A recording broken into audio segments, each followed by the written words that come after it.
Hello, I'm King Belimac, galing sa probinsya ng Sarangani, Mindanao, and we welcome you sa vlog ni Tiroy, and supportahan niyo po siya dahil talagang nag-vlog siya ng mga content na talaga nakakatulong sa ating bayan. So mabuhay Tiroy. God bless you. So, ano pong masabi niyo sa nangyayari ngayon kay Vice President masasabi ko lang, personal na nangyari kay Inday Sara, unfair masyado. Pagkatapos nilang gamitin si Inday Sara, pagkatapos nilang binudol si Inday Sara, nagsinungaling sila kay Inday Sara, tapos ang bayan, ngayon siya pa ang parang naging masama sa mga tao. So, with you, nandito kayong mga independent na mga vlogger, kayo ang makakatulong, kayo ang backbone para sa totoong balita and freedom of press sa ating bansa. God bless you. Sa dami maraming pinasok kay Bini nag-trail ko siya kay BBM, kay Valdez, kay Lisa, at pinadala siya ng sabi niya ng NBI doon sa opisina mismo sa Mandaluyong. Ano masabi niyo din, sir? So, ang matanong ko, paano ka-interest ng isang vice presidente? Ikaw ang presidente ng Pilipinas, ikaw may hawak ng pulis, ikaw may hawak ng militar, ikaw may hawak ng DILG, Department of Justice, lahat-lahat, NBI. So, sa akin lang, in regards doon, is para sa akin hindi yun trend. Kung intindihin mo yung buong content, dahil tinanong siya, sumagot lang siya sa katanungan yun nga, na dapat walang mangyari sa kanya para kahit naman tayo na loyal kay Inday Sara, magre-react tayo kung may mangyaring masama sa kanya. Hindi lang mamatay, kundi may mangyaring masama, not to the extent na mamatay siya, magre-react tayo. Siguro sa sinabi ni sagot ni BBM na papalag daw siya sa mga sinabi ni VP Inday. Ang tanong ko, hindi ka nahiya? Bakit ka papalag ngayon? Ang tanong ko sa iyo, kahit pa ganyan magsalita si Inday Sara, hindi ka makabayad sa utang na loob ninyo sa Duterte. Hindi kayo makabalik talaga sa posisyon kung walang Duterte. Kaya nga galit ang tao sa inyo dahil kayo manggagamit nga kayo. Bakit ka papalag? Sa ginawa ni Inday, wala namang ginawa sa iyo si Inday Statement lang naman yun. To step onward para makapagpapit sa naman tayo pinakontent si bagong pamumuhay. At ang nag-content ay yung convicted pa. Ano po masasabi din sir? Masakit sa atin yun. Alam naman natin meron demokrasya tayo. Meron tayong rule of law. Pero kung tingnan natin, alam nyo ba kung sino ang nakakahiya ngayon? Ang Pilipinas.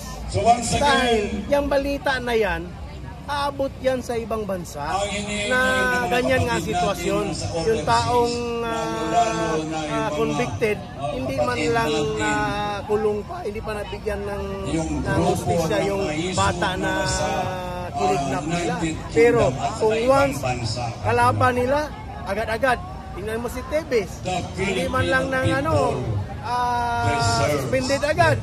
Kung sino ang gusto nila na paalisin agad. Sino yung pag-initan, talagang napag-iinitan. So para sa akin ay wala na tayong makita talaga natin yung rule of law natin, nawawala na talaga. Sana kaya andito tayo ngayong gabi dahil we are doing our best. Pinaglalaban natin ngayon na sana babalik ang rule of law, yung respeto sa isa't isa at ang lahat ay may karapatan. Pantay-pantay na karapatan, mayaman, mahirap, nasa politika, wala sa politika. Itong kaganapan dito ngayon, ito po ay voluntaryo lang siya. Nagpunta rito. Mamamayang Pilipino ay dapat lamang at karapat-dapat So, nananawagan ako sa mga kasama ko na mga taga Mindanao na kung mayroon tayong kunting pamasahe, this is the time na pupunta tayo habang nagsimula pa. Dahil mga ibang tao kasi para nahihiya or inihintay na lumalaki pa tayo before sila mag-join. Pero ang hirap ganito, na kunti pa lang tayo, ito yung time na importante kayo na andito mag-vigil. This is the time.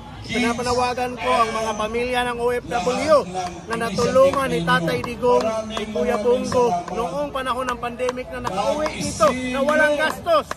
Ngayon yung time na magbalik tayo ng ating papasalamat through sa pagsuporta ng totoong nakaraanan na gobyerno na talagang sumusuporta sa bayan natin, lalo na sa mga OFW.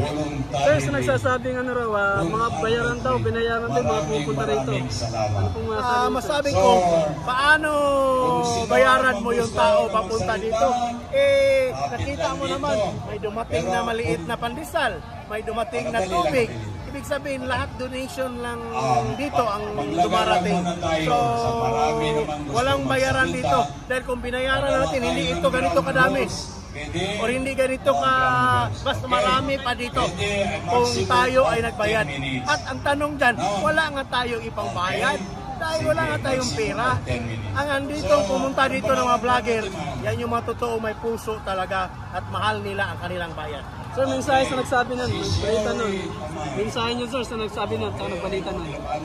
Mensahe ko sa nagbalita na yun, ikaw ay fake news ka. At sana yung mga nakikinig sa iyo na mga follower, sana mag-unfriend kayo sa tao na yan. Mag-unsubscribe kayo sa tao na yan. Dahil yan tao na yan, anay yan sa ating bayan. Sir, baka meron kang gusto pang sabihin sa ating mga kababayan na hindi pa nakakapunta rito at patuloy lang na nasa social media support namin kayo, ganun sinasabi, pero wala dito. Meron ba kayong gusto sabihin sa kanila? Sabihin ko lang sa inyo, pumunta kayo dito at pakiramdaman ninyo. Gusto namin personal kayong makapunta dito at ma-feel nyo na hindi pala tao mabayaran dito, kundi lahat ng mga tao dito nagsakripisyo. Dapat nagpahinga na, pero andito pa rin dahil nga meron silang malasakit sa bayan. Gusto ko, ikaw nakinig ngayon na lagi ka lang nagka-thumbs up, lagi ka lang nag-heart, salamat dyan.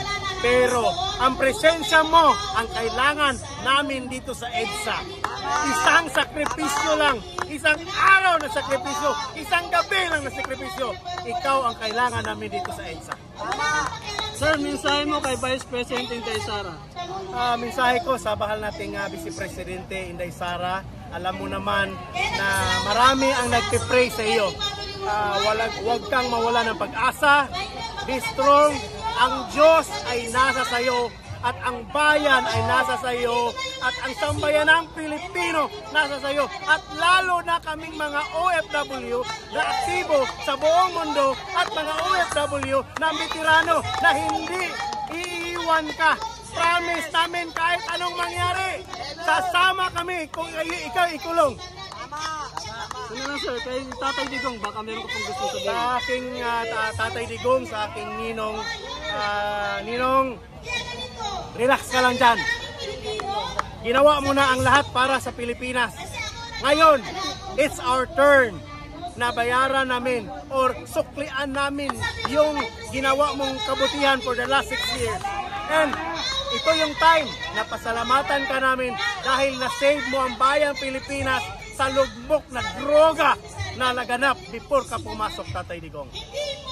So, panawagan ko sa mga Bisaya na driver og taxi, driver og tricycle, asawa nga Bisaya nga naara dool diri sa EDSA, bantay ka, di ka mo ani diri kilatan jud ka kay daghan kay mga Bisaya nga naa diri, nagkinahanglan mi nga mo anhi ka diri, pahalag magay-scooter lang ta og biskwit. Ang importante, naghayo sa mga Bisaya.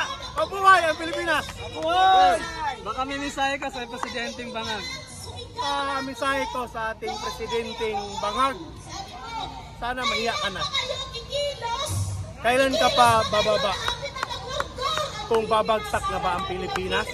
Kung aabot na ang peso sa 65 to 70 pesos per dollar? Sana pumunta ka dito. Tingnan mo ang mga tao na to personal. Kung ano ang mga hinaing nila. Dahil sinasalins kita, President Bongbong. Kung meron kang puso na naiwan pa dyan sa'yo, dahil alam ko may kabutihan pang naiwan sa puso mo. Sana hindi ka makatulog. Sana magising ka ng papa mo isingin ka ng mga lolo mo na mayapa na kami na nanawagan sa iyo. Pumunta ka dito, Bongbong Marcos sa EDSA. Harapin mo kami na mga mahihirap dito. Harapin mo kami nag-volunteer dito. So again, to God be the glory and mabuhay tayong lahat. Mahalin natin ang Pilipinas. Sir, salamat.